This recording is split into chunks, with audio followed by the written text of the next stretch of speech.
Anatomy of dicot root. जो outermost layer होती है of a dicot root, that is the epiblema और the epidermis basically. जो root की epidermis होती है, it is also known as epiblema, rhizodermis और पिलिफेरस लेयर।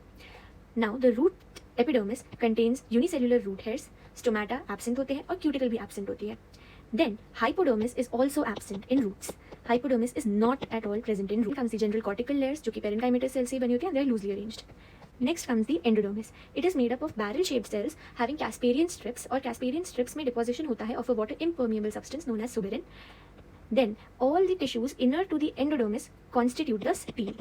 तो stele में pericycle भी आती है, vascular bundles भी आते हैं और pith भी आती है. All these three come under stele region.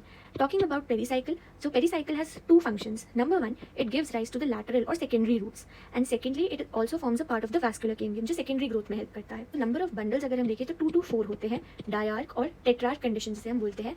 While monocot root में polyarch condition होती है, monocot root में more than 6 vascular bundles देखने को मिलते हैं.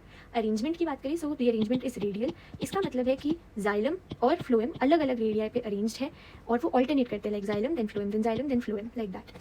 और जो जाइलम की कंडीशन है वो है एक्सार्क. एक्सार्क मीन्स दैट प्रोटोजाइलम पेरिफेरी पे होगा जो कि न्यूली डेवलप हो रहा है, एंड द मेटाजाइलम पिथ की साइड पे होगा. सो प्रोटोजाइलम पेरिफेरी पे होता है.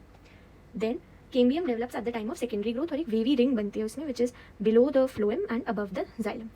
कंजंक्टिव टिश्यू अगर हम देखें, so it is the tissue which is present in between the xylem and phloem. This tissue is known as the conjunctive tissue, and these are nothing but parenchymatous cells.